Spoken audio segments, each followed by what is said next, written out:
better. Now, when someone gets together, they're going to stay together. They don't want to mess up their numbers, right? They're going to stay together. They're going to stay together as a family. They're going to be more prepared to sit, talk through things, work things out. No longer divorce anymore. The church holds this.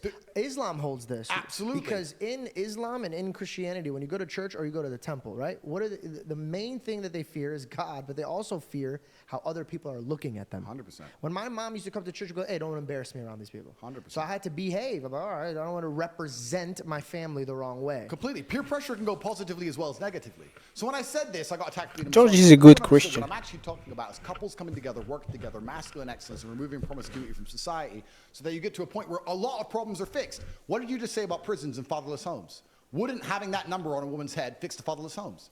Now we fix the prison population. You can extrapolate this out towards fixing the entire society. But I make the point and nobody listens to what I say. They just lose their minds because they're emotional. But it's but it is. No, that's really funny. But it's amazing how you can extract out from that one point I made. But you could have made the same point in a loving way. I could have. That's what I'm saying, though. So the people ask why I don't. Yes, exactly. He chose not to say it.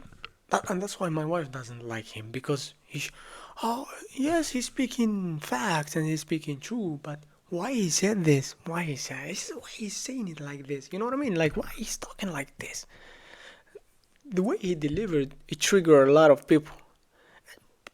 And for some people it's funny, for some people it's not. But we need to understand also sarcasm and funny things. Because stand-up comedians say a lot of dumb shit, like a lot of funny things. They are true, but at the same time they are funny. But when these guys saying them, it's like, no, it's not. Yeah, that's the thing, bro. Because I think that's your next journey. Because I think this is what happened. You knew step one was to get famous, and the only way to get famous is to piss people off. I did pretty good. You did a fantastic job. Thank you, sir. Okay, your next season now is to group in the rest of the sheep. Yeah. And I say sheep in a good way. Trust me, it's a biblical term.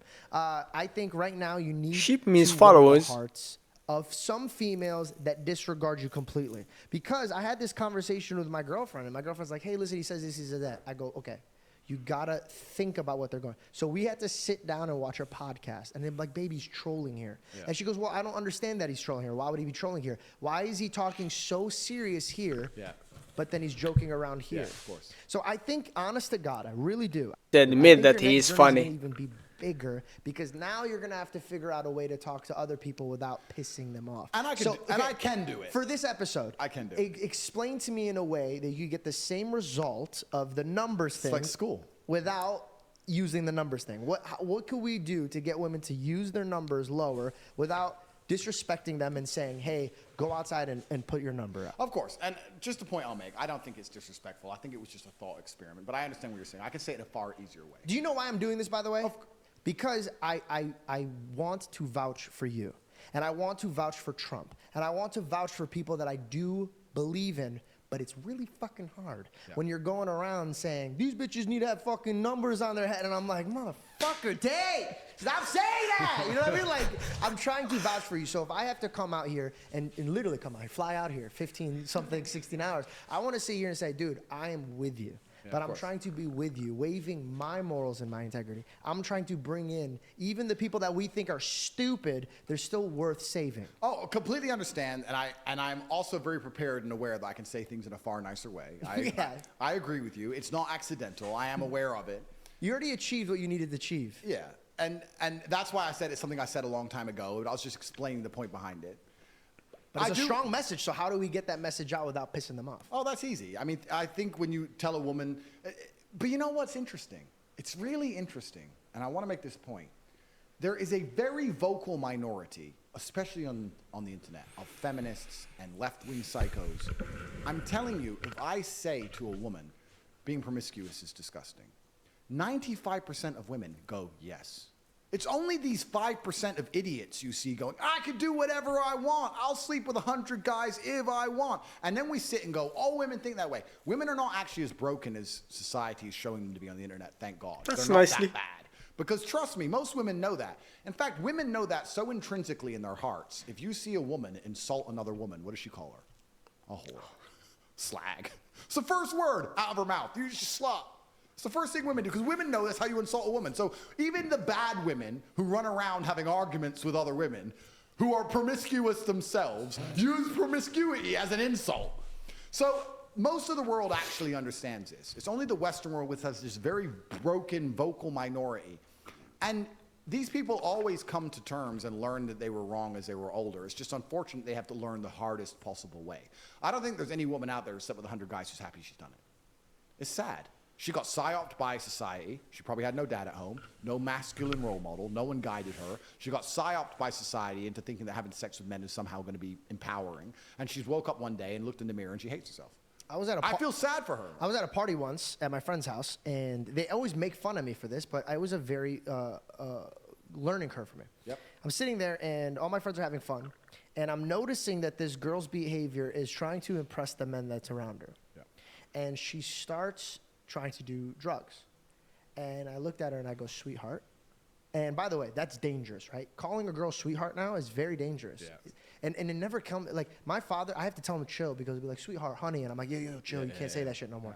Yeah. And it's so heartbreaking because my father looks at them like their daughter. Yeah.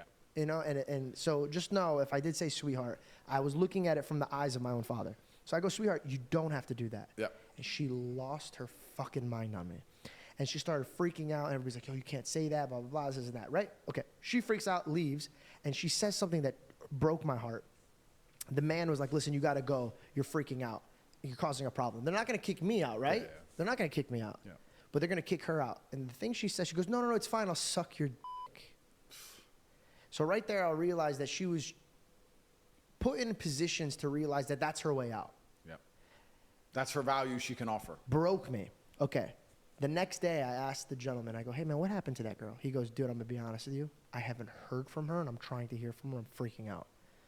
So my heart drops. I go, hey, if that girl killed herself, I'm going to really, it's going to take me a lot to get out of that. Yep. Because I'm going to know that that weight was on me. Of course. And then I start going back. Should I have pulled her aside? Should I have done this and that? Finds out she put herself in rehab. It took one person to question what she was doing, for her to question what she was doing. Yep. If you feel like somebody you love or your neighbor is doing something that you know in your heart, hey man, like, you don't need to be doing that. We've been put in positions to be like, don't be that guy. Yep. But be that guy, because you have no idea how catastrophic her life could go off on. That's deep. If you just asked her one fucking question. That's right. Hey man, what are you doing? Yep. You don't need to do that. Peer pressure can work positively also. That's why I circled back to that. And it's actually very interesting because when somebody knows you're right and they know they have a problem or they know they've been wrong, they usually react with anger. That's why she got so angry, because she knew you were right. She was defensive. She was defensive. I realized that the worst Women parts do of that me, the most. I do that the most. And by the way, I'm a very feminine guy. I know that. I grew up with like a sister. I had a lot of girls around me. During COVID, I was locked up with 6 girls. I thought that was the coolest thing in the world. Turns out, so sensitive afterwards. Everything was hurting my feelings. Everything. You are who you hang out with, bro. You know how many times I'd be like, how dare you? And then I was like, all right, I need to chill the fuck out. You know what I mean? Like I always wanted to conversate about shit. Like, how do you fucking feel about, like, and like, you know, I realized maybe his feelings don't matter, and I need to move the fuck on. Yeah. But I found that really funny. Okay, so we circle back to the leader of the house. Okay, what else is the foundation of a good home? How can a man who doesn't have a father, who's made mistakes, who hears your voices, now you move the anger, can now properly understand the language of love, that you're coming from a loving place. He understands. What's his first step? Well, I believe in actionables. In fact, actionables is probably the word I type the most on my phone. Actionable? Yeah. Maybe if I press A, actionable comes up. Because when someone tells me anything, my answer is actionable. So if they come along and they say, Andrew, the Matrix is attacking you. They're deciding they're going to print a new story saying you've done X, Y, Z, and you're going to be accused of X, Y, Z, da-da-da. I don't like, oh my God, that's terrible. Why would they do that? Da-da. Pointless. Completely actionable. What do we do about it? What can we do about it? If nothing can be done, then let's just put it in the this is going to happen bank, and let's consider it for future moves, and let's stop talking about it. If something can be done, what can be done?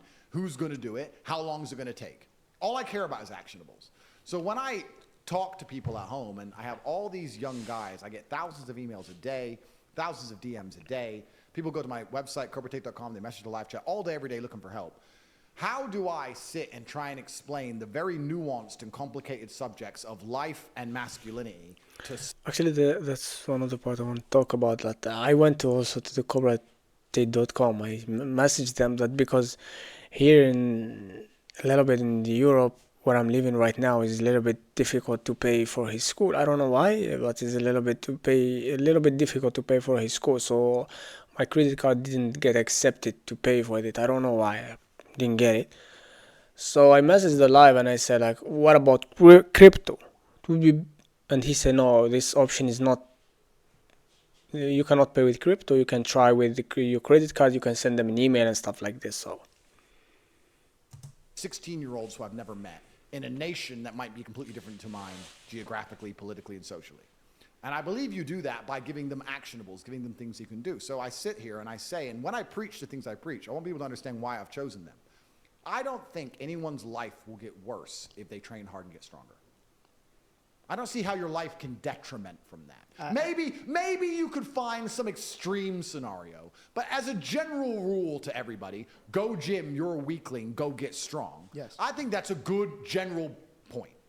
Same thing So with first is to fix your temple. first point, absolutely. The first point is to improve your body. That's the first thing you can do. So when you're asking me, the man who has no father and he wants to live a good, righteous life inside of his home, I don't know all of his background. I don't know his capabilities. I don't know his mental state. I don't know where he lives. I don't know anything. But I know that if he gets stronger, he'll stand a better chance of doing it. Because you also learn mental discipline by doing that, which is also a good thing to learn. Discipline. When I teach people saying, listen, you need to go become as rich as possible, the reason I'm doing that is not just so that you make money, which is the time and energy of other people. It's also all the lessons you'll learn along the way. You're going to learn how to manage people, manage staff, manage stress. You're going to learn how to talk confidently and go to meetings. You're going to learn how to be organized and on time. You're going to learn how to be punctual. You'll learn a bunch of things if you learn how to make money. So I say you need to go get as much money as possible and become as strong as possible. Because I believe if you do those two things and start to succeed in them, you can extrapolate and take all of the lessons from those two things and apply it to anything, including a relationship. It takes discipline for a relationship. It takes commitment for a relationship. It takes People get stoicism. lazy when they get in a relationship. Absolutely. So if you're a disciplined person who always goes to the gym, if you're good at managing stress and controlling your temper from high pressure business meetings, both of those things will apply to your relationship and make you better at running a household. 100%. So that's why I teach the two things I core teach. In fact, I teach three things, but I teach. Well, even the body, just to circle back, you have muscles. I can see that. Did you ever feel pain from growing those muscles? Absolutely, yeah, it hurts. So that's also a factor of it, and I agree with you. I think a lot of people that feel like that once they take themselves from I feel like shit to like, oh, I feel fucking great, they realize they could put that energy other places. Yeah. So I agree with you. Yep. And the third thing I teach, which I think is extremely important and lacking in the world today, is don't brotherhood. believe, brother. I think that men have always kept men accountable. You just talked about living in a house with 6 women and how it changed you. Imagine the I just made the reaction about Logan Paul and Jake Paul, the brother. They are also brothers, and I believe a lot of people are familiar with the Paul brothers. And Jake was he was really sad and he's breaking points. So I didn't know that Jake had a podcast. So I saw the video. I went to check it directly, and it was really crazy to hear what Jake had to say about his brother. It's really crazy how another brother is treating his, You may check it, but I still didn't drop it yet. Maybe I'm gonna drop it after this one. lived with 6 wives. Destroyed me. Imagine you lived with 6 men who were training for UFC fights. You're gonna be Imagine 7 like, UFC No, fighter. so this happened. I swear to you, this happened. I told God, God, I reflected. This is a problem. Randomly, one of my friends from Chicago, Yeah. this motherfucker is deep in the ghetto of Chicago. Yeah. So when I mean a man, like he's 6'5", you look at him the wrong way, he'll eat you. Yeah. The energy he has is, I'm going to get it done. My word's my word. Yeah. And I'm going to be at the gym at this time. I'm going to be there, blah, blah, Yeah. okay. He came in the gym. Guess what? I can't miss gym no more. That's right. Why? What the fuck's wrong with you? That's right. I was up at 6. You slept until 12. You can't go to the fucking gym. And now I'm sitting here being like, yeah, he's fucking right. I probably should be in the gym. Yeah. So it does push me. Yeah. You know what we need? We need I love when I play. I'm sorry, I'm losing the word. Yeah. But when competitiveness. Yep. I love being competitive. Absolutely. I love masculine, being masculine accountability. That's You men. know what We are else is we are with men? competitive, even if you don't Men are want different to. than women. You talked about We how are. women, they were all talking about feelings, etc. You know what's a fantastic motivator for men? Shame. I'm telling you now, it works. Shame. If I'm around Yeah, my you need house to shame him. someone who's getting fat, and all of us were to go, "You're a fat fuck. What are you eating You're that for?" broke. You're fat. Guaranteed they train. Yeah. Shame works with men. Yeah, And you but talk not about with this, and this is women. the reason I You have to bring up understand, brotherhood. The doesn't reason work I with am the women. man I am is not just because I'm so fantastic. It's because I, even now, to this day, live with 6 men. I live with my fight coach. I live with my brother. I live with some of my old friends I've had for 20 years. We live in this big-ass compound, this huge house. If I wake up and my brother's been training an hour and a half, I feel so annoyed and angry and guilty that I have to go and beat him now. So that competitiveness keeps us constantly at edge. People say me and Tristan are best friends and our brotherhood is fantastic, but it is based on competitiveness. But we don't compete against each other. We compete to prove to each other we're a good teammate in the battle against the Matrix. How do you get there? Because I've seen a lot of men get torn up by that. Yeah. So how do you get to a healthy way where we're competitive, but it's not going to destroy our relationship? Well, you have to understand that there's enough outside enemies. You have to put your ego aside and say, look, there's enough people who already want me dead. We're the same blood. Can't we at least unite against all the people who want me dead? I want you. I'm in competition with you, Tristan. I want to beat you, to prove to you I'm a fantastic teammate to you, as opposed to I want to beat you because I don't like you. And it's a different mentality. And we'll sit there, and my brother and I are in constant, endless competition, but it keeps us sharp. So masculine competition is super important, which is why it's the third thing I teach, which is brotherhood. You are the sum of the 5 people you spend the most time with. If you find some guys who have their game right, your game's going to get straight. It's as simple as that. And I think if you take any man on the planet, in any situation, in any scenario, and you tell him to become as strong as possible, because... And guys, we have to speak about this one. You cannot trust anyone over your brothers. You cannot trust anyone else over your brothers. He's your blood. Do you understand that? He's your blood, literally. You cannot trust another, you cannot trust your friend with your girl or with your wife. You need to choose better people. And who's the best is your brothers. And then they come the others. Of all the lessons he's going to learn. Become as rich as possible because of all the lessons he's going to learn. Plus, obviously, being strong and rich are benefits. Okay. Plus, find a network of brotherhood of men who are accountable to themselves and, by extension, accountable to you. If you're accountable to yourself as a man, you're also accountable for your friends. I don't want loser friends. I don't want dickhead friends. If I had a guy I really liked and he started being a dickhead, I'd try very hard to fix him. And if I couldn't fix him, I wouldn't be his friend anymore. It's true. I'd say, stop that. We don't do that. Why are you doing that? What are you crying about again? Why are you acting that way? Come on, let's go train. I don't want to train. But we always train. Come on, let's go. And then after a while, I'd be like, he doesn't train anymore. Get him out. Bye. Go get eaten by wolves. That's the unfortunate reality of the world, because I'm the sum of the 5 people I spend the most time with. I don't want to wake up one day feeling terrible and going, but he's missing the day and I might miss the day. His poison will get in my brain. I have to... You know the expression how it goes, a bad tomato can fuck up the whole pack, so you know how the expression goes. So that's true. That's the bad apple. You don't need it around you. You understand that, right? You understand what it does mean, right? Especially between men. You have to understand we are competitive. We need to stay competitive. We cannot let laziness be in the way.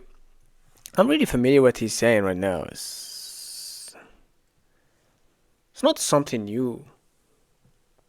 All I hope is they're going to talk about the Logan Paul when George was in that podcast, because as a matter of fact, I used to like the Logan when he was doing Vine and George when they was doing Vine, and I know them. They was long time friends, maybe 12 years, maybe I don't know how much, but they was friend.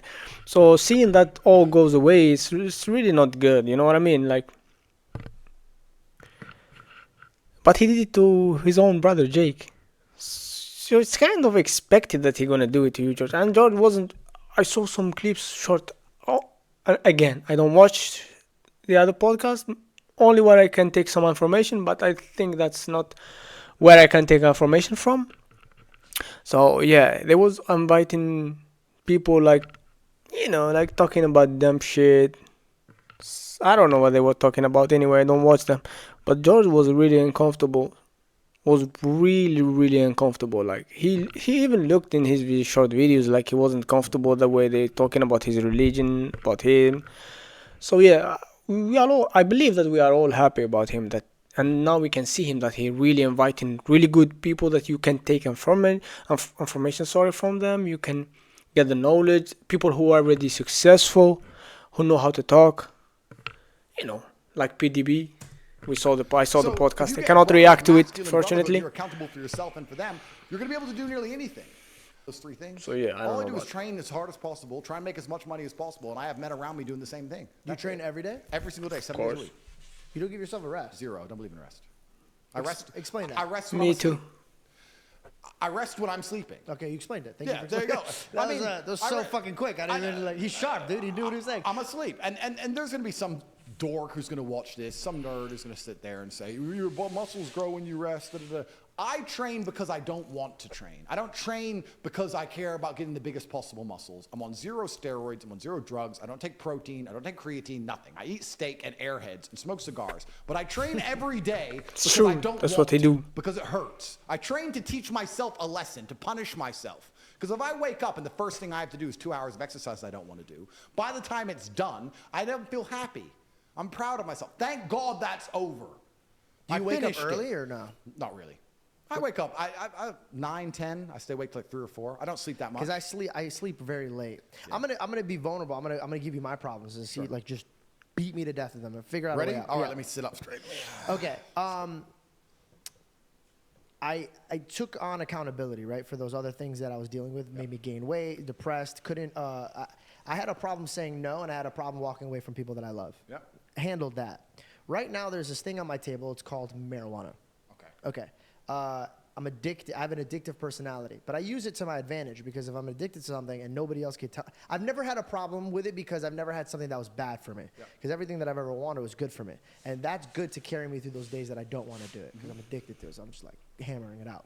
Marijuana for me is Bad. my break because my brain just goes off. Yep. So at night I like to unwind and smoke a little bit. Yep. I'm scared that it took over my life where I can't even, like if I go one day without it, I have gone a few days without it because I can't even smoke here.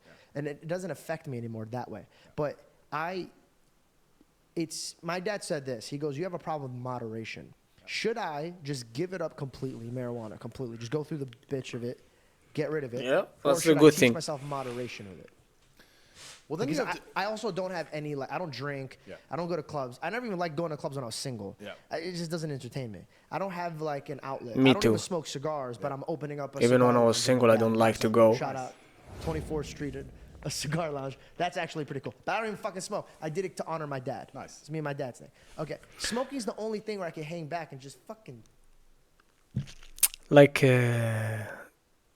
Justin Wheeler. I think Justin Wheeler, yeah? I think. He's a friend of Andrew Tate, the ginger. Yeah, I think he's Justin. Definitely Justin, yeah. So he says, like, I also don't like to go to, even when I was single, I don't like to go to parties and stuff like this. So I prefer hanging out at home, doing something. I don't know, read a book, learn something, watch something, but I'm not going to the parties, don't go outside too much. I go outside, but not that much. Should I feel guilty about this? Should I get rid of it? How do you feel about it? it's an interesting question. I know it's out But of then you context, have but- to analyze what you're doing it for, because even the reason you just described to me would put me off doing it, because we're obviously different people. But you said it stops your brain working at 1,000 miles an hour. Yeah. That's a gift. Why would you want to turn your brain off? Think of all the thoughts you haven't had. Think of all the things you haven't done that you could have done. Why do you want to relax and chill so badly? Why don't you want your brain working at optimum efficiency all the time? Yeah, Why don't you read why? another- You need to start think. another language. Why don't you start another business? Why do you want to chill? That's the first. You thing don't chill, dude? Never. So that's the first thing you have to do is analyze. Shit. First thing you analyze is You don't chill before bed? never. What do you do before I'm bed? working to the second I fall asleep. No shot. No, I'm like one of those toddlers who falls asleep halfway through. I don't think, oh, it's late, I better sleep. No, if I'm awake, I'm awake until I'm like, I really can't stay awake, and then I'll fall asleep. And And a cigar doesn't affect you that way. No, I can smoke to the second I go to bed, and I'm just instantly out. I mean, I don't smoke cigars. I actually smoke cigars because nicotine is good for your testosterone level, and I do not take steroids. That's why I smoke. Nicotine's good for your testosterone? Correct. That's why I smoke a lot of cigars. Yeah, scientifically, Well, yeah, cigars, but I don't do it anyway. It doesn't I matter. don't It's do not steroids. important to me. I don't do steroids because I've never done them in my entire life. I was drug tested throughout my whole career, and I'm now 36, and I don't do them, and my testosterone level is still huge. It's still very high. It's that absolute upper limit of the natural So you just don't gauge. need it. So I don't need it. But if you needed it, would you be pro for it or not? I mean, maybe if I get old, which is testosterone replacement therapy, but I've never taken drugs, and I don't like people who take steroids, and I'll tell you why. It annoys me because I look like a much bigger monster if everyone else wasn't on steroids. It'd be cooler. It pisses me off. I've done it the hard way, and they're all just juicing.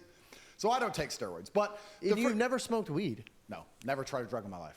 That's good. And is that because you're scared of it because you have an addictive personality, or like is it because you? If I try cocaine and I don't like it, I'll regret trying it. If I try cocaine and I do like it, I'll start doing cocaine and I'll regret trying it. Damn. So why? My man reflected on that. So why do cocaine? So never tried cocaine. I've never tried weed. Never tried a pill. Never tried ecstasy. Never taken. I've never tried anything besides nothing. I'm drinking alcohol and I smoke cigars. That's it. But so your alcohol is like my marijuana then. I quit alcohol a year and a half ago. So well, then what the fuck? I haven't. How would you even bring it up? I got so excited. I used to drink alcohol, and I haven't drinking alcohol. When did you drink though? When you're unwinding? No, I used to drink because a year and a half ago I quit alcohol cold turkey, instantly. Were you like a drunk, or were you just absolutely not? I was extremely effective. It was at the time when I was most famous. I was doing Nelk Boys. I was drinking alcohol when I had all those things on TikTok. When I first blew up, everything. I used to drink alcohol all the time, and I used to probably drink every day. Because I have a lot of money and I have a fun life, and we jump on the jet and we drink vodka and we get off and we all these girls, we go to the club and we drink vodka, you just drink. I never had a problem with it, never suffered with it, never got out of shape from it. It was fine. And then I decided I'm going to live many different versions of reality, and I spent a year now partying basically every day, and it's been great, but now I want to live a sober life and see what happens. So I just instantly quit. I blinked and cured my brain. I could quit smoking instantly if I decided. I could blink and cure my brain. Okay. I could just do this. So but to answer your question, which you initially asked, the first thing is, what you've told me marijuana does for you, I don't understand why you want it. Because here's the thing, I want to unwind. It is my time to unwind. So for example, if I'm playing Unwind when you're asleep. But I'm playing Fortnite. What the fuck do I need my brain for to Fortnite? Win! To win! It's a battle! You have to destroy your enemies! What do you mean to sit there and just lose? Do you play video games yet or no? Sometimes when I was on house arrest, I started playing Super Smash Brothers. What about Fortnite? No, I don't play Fortnite. No. Okay, would you ever drop in with me?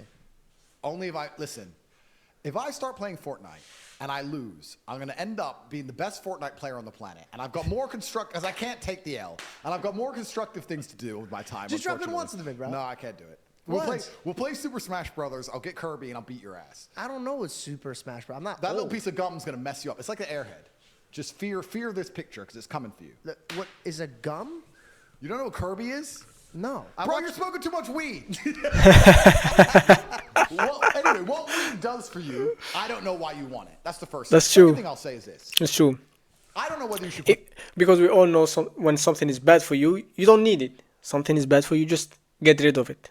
And that's what I don't understand about people. If you know this is bad for you, why you keep trying to do so? Like you're trying to give excuses, like, oh no, this is how I like to turn off my brain. Like he's explaining, like, why do you need to do that if you know that it's not good for you? Just cheat, bro. Do something else. Go to the gym, play football. I don't know. For Americans, soccer. So play soccer. quit or not. Play baseball. I don't know. I know. But the fact that you struggle to understand whether you could or not, I believe is a problem. So for me, right, should I quit cigars? Well, I don't think so. Maybe I should, maybe I shouldn't, whatever. But I know I could without a single drop of hesitancy. I could instantly quit. So you should know. I forgot to mention one important thing. Sure. When I was in high school, never touched it because I was trying to get to where I was. Yeah. College,